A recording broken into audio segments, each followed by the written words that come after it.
नमस्कार, मैं हूं आपके साथ गीतिका पंत और स्वागत है आपका हमारे इस खास बुलेटिन में। 4 दिसंबर को नौसेना दिवस मनाने की परंपरा है।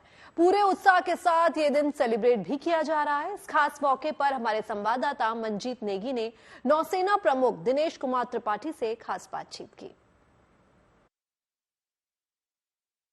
ये पहला मौका है जब नौसेना दिवस पूरी उड़ीसा के तट पर मनाया जा रहा है। राष्ट्रपति द्रौपदी मुर्मू मुख्य अतिथि हैं। नौसेना अपनी पूरी मारक क्षमता का प्रदर्शन करेगी। हमारे साथ नौसेना प्रमुख एडमिरल दिनेश त्रिपाठी हैं। सर, नौसेना दिवस इस बार पुरी में मना रहे हैं।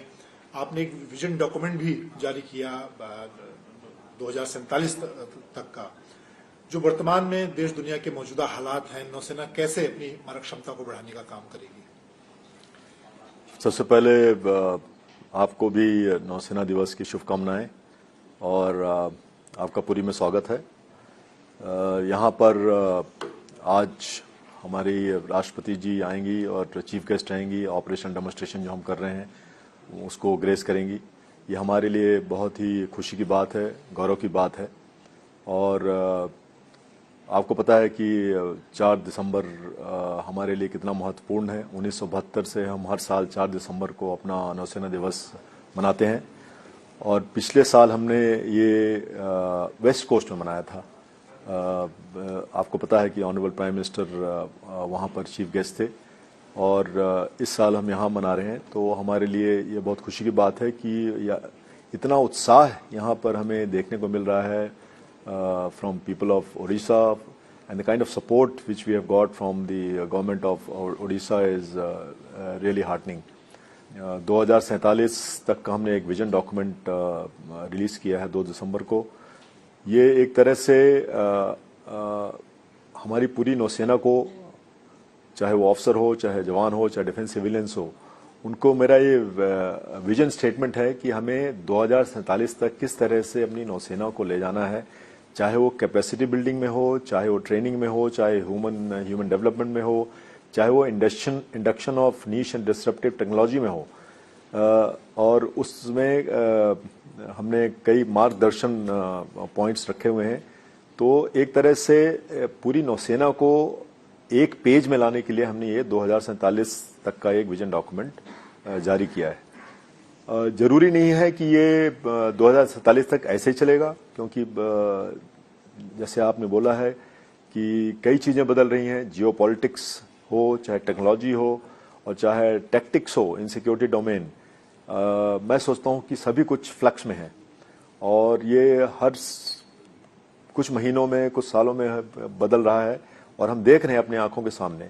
तो इस अनिश्चितता में किस तरह से हमें आगे बढ़ना है, ये एक हमारे लिए ऑर्गेनाइजेशन चैलेंज है और लीडरशिप चैलेंज है। और मैं जो हमारे लीडर्स हैं, हमारी जो डिसीजन मेकर्स हैं नौसेना के अंदर, उनको हरदम यही बताता हूं कि किस तरह से हमें आगे जो लीडरशिप चैलेंज आएंगे उसको कैसे सरमाउंट करना है और आगे बढ़ना है अपनी नौसेना को और आगे ले जाने के लिए। तो फ्यूचर रेडी नौसेना के तौर पर अगर हम एसेट की बात करें, किस तरह के, कितने शिप आप देख रहे हैं, किस तरह के एसेट आप देख रहे हैं नौसेना आने वाले दिनों में? देखिए, फ्यूचर रेडीनेस में कई सारे सब एलिमेंट्स आते हैं। Capacity building of course is very important, but एक कॉन्सेप्चुअल क्लैरिटी दिमाग में सबसे इम्पॉर्टेंट ये है कि हमें फ्यूचर रेडी का मतलब है कि जो कुछ भी अनिश्चितताएं हैं, जो कुछ भी अनप्रिडिक्टेबल इवेंट्स हो सकते हैं, उनके लिए क्या हम रिस्पॉन्ड करेंगे या हम रिएक्ट करेंगे। तो हम ऐसी नौसेना बनाना चाहते हैं कि जो हरदम तैयार रहे रिस्पॉन्ड करने के लिए, चाहे वो नेचुरल कैलेमिटीज हो, चाहे कोई ऐसी नई टेक्नोलॉजी हमारे एडवर्सरी के पास आ गई हो और उसको हम किस तरह से ओवरकम करेंगे टू इंश्योर दैट कि हमारे जो नेशनल मैरीटाइम इंटरेस्ट हैं वो कभी भी उन पे आंच ना आने पाए।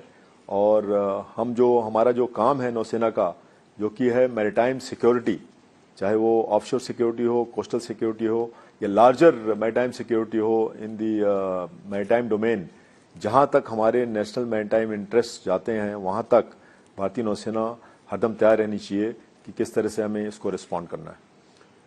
एक फ्यूचर के अगर चुनौतियों को हम देखें तो न्यूक्लियर सबमरीन परमाणु पनडुब्बी के क्षेत्र में नौसेना तेजी से काम कर रही है। सरकार ने भी 2 न्यूक्लियर सबमरीन को मंजूरी दी है। उस दिशा में कितना बड़ा इसको आप कदम मानते हैं और क्या किस तरह से नौसेना की ताकत बढ़ेगी न्यूक्लियर सबमरीन प्रोजेक्ट से? देखिए, nuclear powered attack submarines are very powerful platforms और इनकी जो मंजूरी है गवर्नमेंट ने दी है वो हमारे लिए बहुत ही खुशी की बात है, क्योंकि जब ये हमारे नौसेना में इंडक्ट होंगी तो ये ह्यूज डेटरेंस पोटेंशियल के रूप में आएंगी। और क्योंकि आपको पता है कि nuclear submarines can remain under water for many days, months, and are virtually as of now undetectable. Future में क्या होगा वी डोंट नो। तो जब ये nuclear power attack submarines induct होगी हमारे नौसेना में, तो इससे हमारी जो डेटरेंस कैपेबिलिटी है, सी डिनाइल कैपेबिलिटी है, and even attack capability, because they will have the kind of weapons which can attack both units at sea as also on land. तो हम इसको बहुत अच्छा कदम मानते हैं और इससे हमारी जो इन हाउस डिज़ाइन कैपेबिलिटी है, हमारे जो सबमरीन बिल्डिंग कैपेबिलिटी है, उसको भी बड़ा बूस्ट मिलेगा। And the second and third tier effects will be that जो हमारी एमएसएमईज हैं, हमारे जो स्टार्टअप्स हैं, बाकी जो डिफेंस इकोसिस्टम है, उससे को भी इससे फायदा होगा। इसी से जुड़ा एक सवाल, हाल में नौसेना ने K4 मिसाइल का भी एक परीक्षण किया, उस को कैसे आप देखते हैं, कैसे नौसेना की ताकत उससे बढ़ेगी? देखिए, ये तो SSBNs are meant for the second strike capability and survivability of the first attack, because we have got a policy कि हमें नो फर्स्ट यूज, हमारी जो पॉलिसी है उसमें जो SSBN का रोल है वो और ज़्यादा इंपॉर्टेंट हो जाता है, बिकॉज सम पीपल कंसिडर दे कि ये सबसे रिलायबल जो एलिमेंट है हमारे न्यूक्लियर ट्रायड का, वो है SSBNs, क्योंकि वो अंडर वाटर रहती हैं और डिटेक्ट नहीं हो सकती हैं इजीली और मूव भी करती हैं, सो दे आर नॉट स्टेशनरी।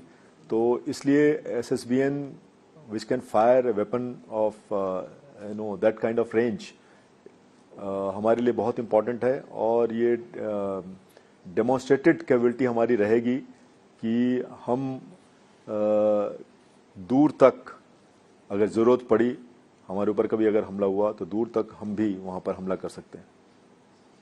तो अगले कुछ दिनों में रक्षा मंत्री रूस की यात्रा पर जाएंगे, आप भी उनके साथ होंगे। कुछ पिछले लंबे समय से रूस यूक्रेन युद्ध की जो हालात हैं उसके बीच में ऐसे कौन से हमारे कुछ प्रोजेक्ट हैं जो जिन पर बात हो सकती है या जिन चीज़ों को आप आगे बढ़ाने की कोशिश करेंगे रूस के साथ? ये तो देखिए, एनुअल डिफेंस मिनिस्टर्स मीटिंग के लिए हमारे रक्षा मंत्री जा रहे हैं IRIGC के तहत, जो होती है डिफेंस मिनिस्टर के बीच में, और जो ऐसे मुद्दे होते हैं जो कि डिफेंस मिनिस्टर लेवल के होते हैं, वहाँ पे डिस्कशन होते हैं, उन पर बातचीत होगी। और साथ में ऑनरेबल रक्षा मंत्री ने has also agreed to commission, जो हमारा शिप है वहाँ पे तुशील, INS तुशील बन जाएगा, जो कमीशन हो जाएगा कैलिनिनग्राड में। तो वहाँ पर भी आधे दिन के लिए जाएंगे और शिप कमीशन करके फिर वापस आएंगे और बाकी चीज़ें कंटिन्यू करेंगे। तो हमारे लिए ये बहुत ही इम्पोर्टेंट कैपेबिलिटी एनहेंसमेंट होगा, क्योंकि जो ये जहाज़ है ये it's a very powerful ship, stealth frigate है, जैसे आपको पता है। कई सारी नई कैपेबिलिटीज़ के साथ आ रहा है। हल भले रशियन बना हो, बट इसमें कई सारे ऐसे वेपन सेंसर्स इक्विपमेंट हैं जो भारत से गए हैं और भारत में बने हुए हैं। तो हम इसका इंतजार कर रहे हैं कि जल्दी से कमीशन हो और हमारी नौसेना में जुड़े। तो एक तरह से आखिरी 2 शिप होंगे जो हम बाहर से लेंगे, और आने वाले दिनों में हम देख रहे हैं कि आत्मनिर्भरता के मोर्चे पर भी नौसेना बहुत तेजी से काम कर रही है। तो उस फ्रंट पे आप कैसे देखते हैं, चाहे शिप बिल्डिंग हम अगर बात करें? बिल्कुल, आपने सही बोला है। मेरा भी यही मानना है। मुझे नहीं ऐसा लगता कि कोई इसके बाद कोई जहाज किसी बाहर शिपयार्ड में बनेगा। अब जो कुछ होना है सब वो भारतवर्ष में ही होगा। और आपको पता ही है कि अभी 63 ships and submarines in effect 62 ships and 1 submarine are under construction, चाहे वो डीपीएसयूज हों, पीएसयूज हों, प्राइवेट शिपयार्ड्स हों, और हमें 31 शिप्स एंड सबमरीन्स का और एक्सेप्टेंस ऑफ नेसेसिटी मिला है, जो कि जब कॉन्ट्रैक्ट कंक्लूजन हो जाएगा तो वो भी भारतीय शिपयार्ड्स में ही बनेंगी। तो 63 + 31 इज 94, तो 94 जहाज और शिप्स एंड सबमरीन जो है कि हमारे शिपयार्ड्स में बनेंगे। They will create huge employment opportunities.